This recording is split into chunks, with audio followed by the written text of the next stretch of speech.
Hi, everyone. I wanted to take a little time to kind of recap my trip to Disney World last week and offer some advice, guidance um, based on my personal experiences. And of course, they are just that. So let me start that off right off the bat saying, this is just my opinion based on my experiences as someone who has been to both Disneyland and Disney World multiple times.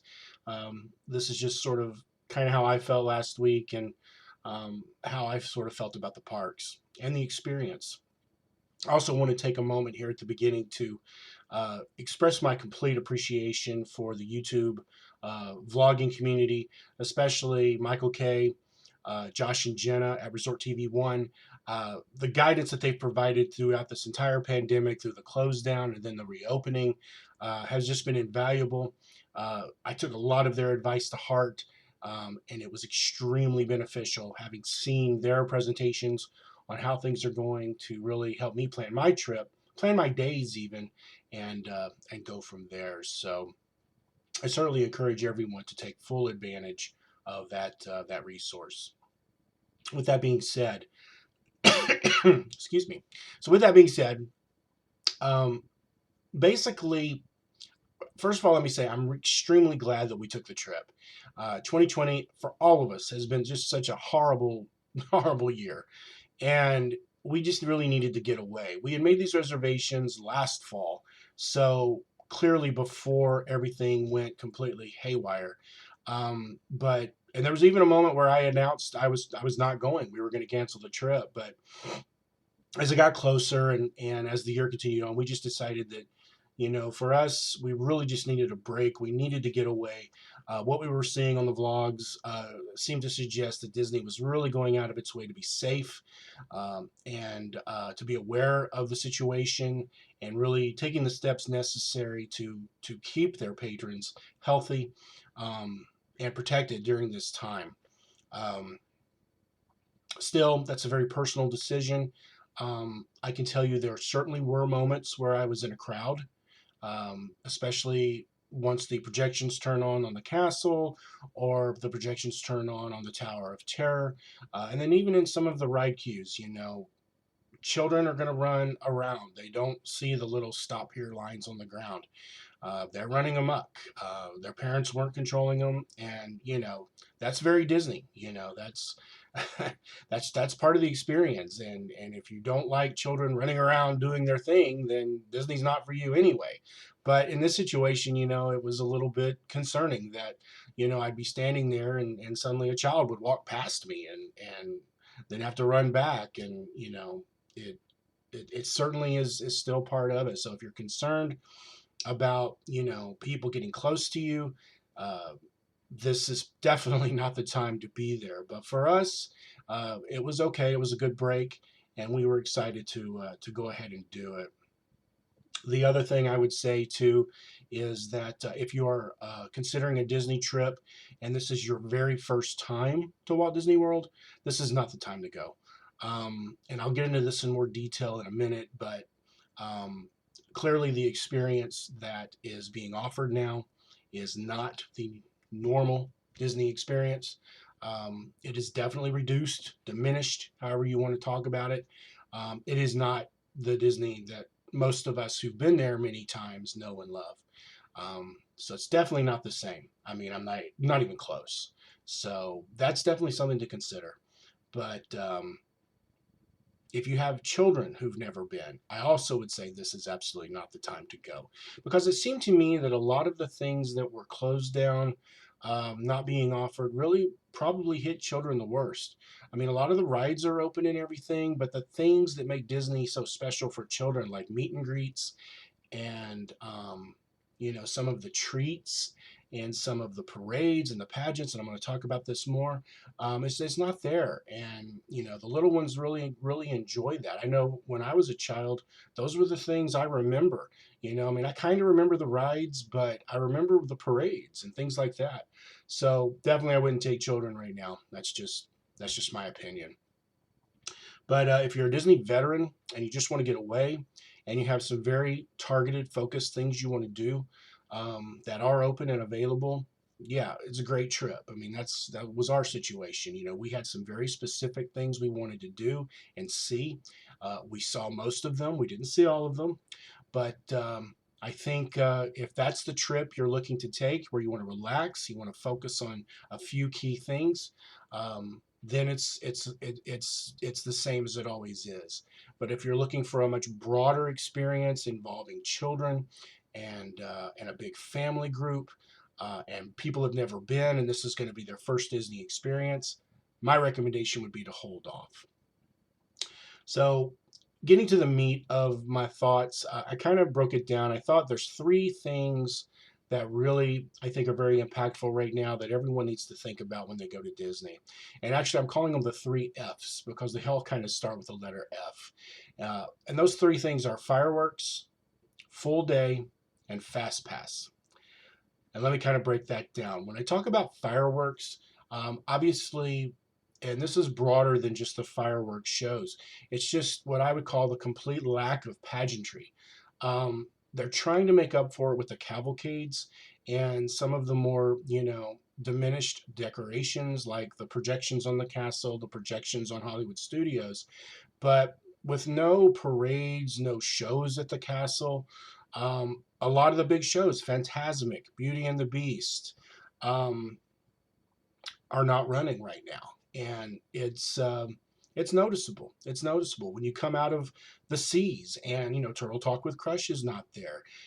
You come off of Spaceship Earth, none of the interactive exhibits are working. Just all of the things, the extras, the extra special pageantry. Another really good example in Epcot in World Showcase, no performers. There's no nobody in the pavilions doing the acts that they normally do. That all that pageantry is really missing. And at the end of the day, it feels really weird to get to the end of a day at Disney and there not be a finale.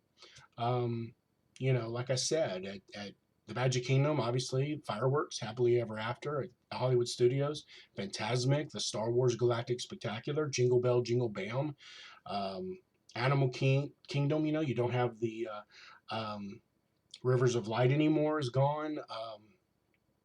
And at who am I forgetting? Oh, Epcot. No Harmonious, whatever it's going to be. No Epcot Forever. No Illuminations. Just very strange. Just very strange.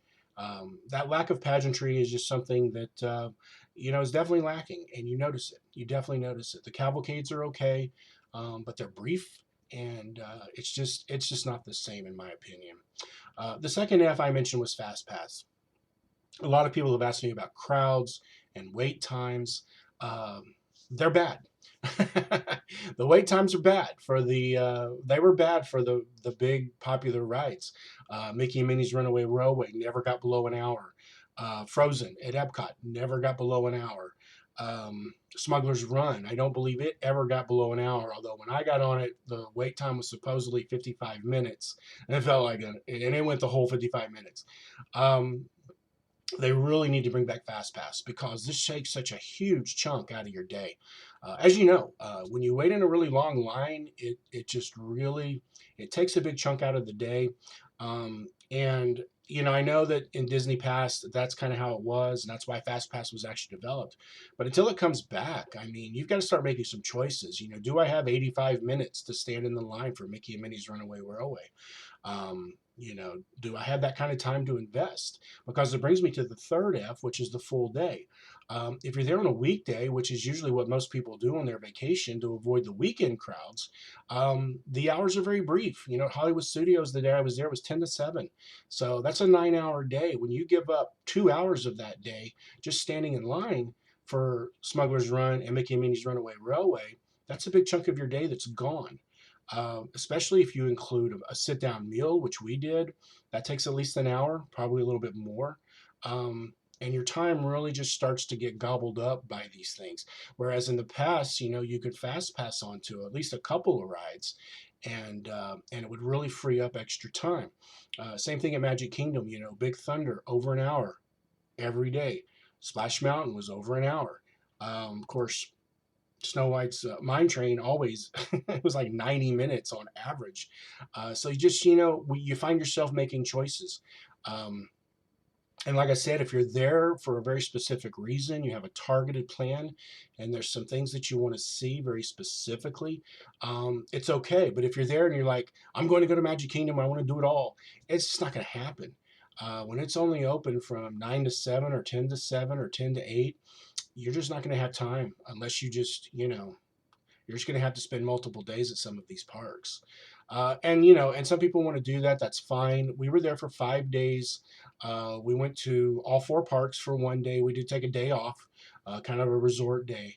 But like I said, it was just a real challenge to get, to really get around and get things done because of the fact that there was no fast pass, there was no full day schedule. And even getting back to the fireworks and the pageantry, that pulls some people off of the rides. A lot of people find the lines really shrink during fireworks or during Festival of Fantasy Parade or something like that. So, um, you know, it's a very tough call because, I love Disney. I love the fact that we went. We had a great time. Again, our focus for this trip, we had talked about it, was going to be food. And we ate great food every park. That was our top priority. We've ridden the rides. Very few things there that I have not ridden that I want to ride, that I'm not scared of. But we rode the things we wanted to ride. Um, but I don't have to ride Peter Pan every time I go to Disney World. I don't have to ride Space Mountain. Been there, done that kind of a thing. But I had never eaten a Be Our Guest, so that was my priority for this trip. So we focused on dining, we focused on shopping for Christmas, and then just sort of being there, seeing the holiday decor.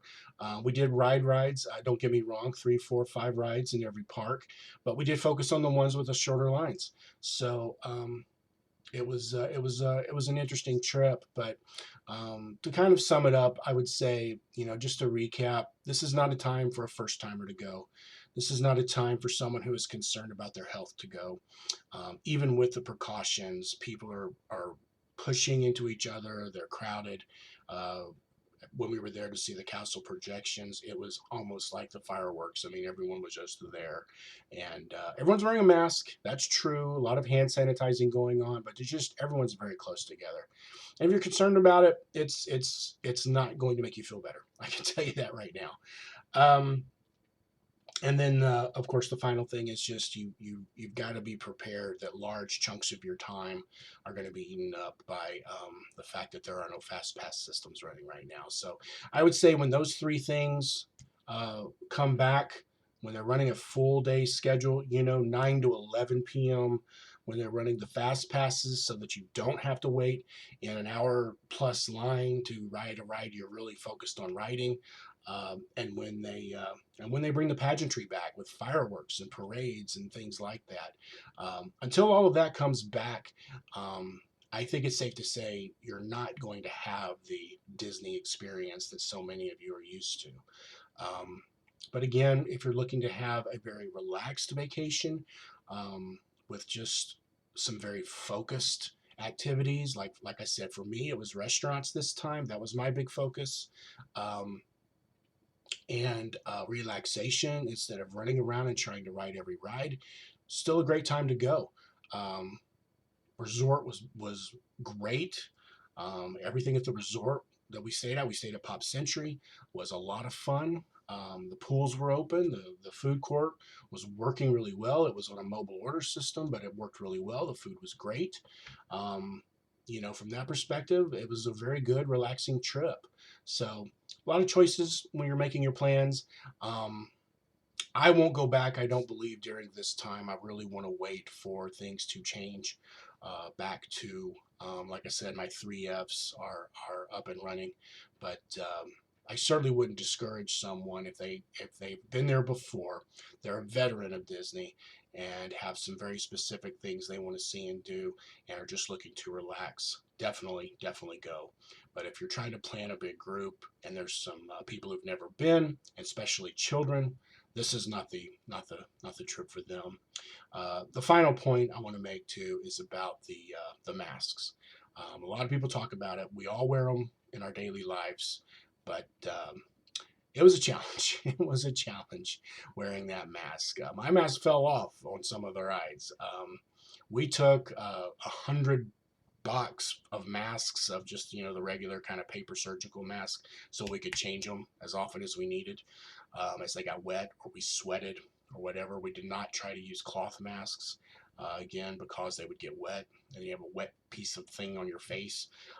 So that would be my recommendation, but I'm not going to lie, it was hard. It was it was a challenge. So anyway, great time, had a good time. Really, really glad we went. We needed the break after this really tough year.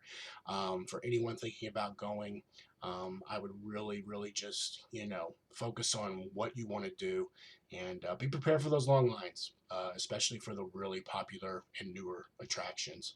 Those don't seem like those are going to be going anywhere, and it's open to close. I mean, there was no time when Mickey and Minnie's Runaway Railway was below an hour.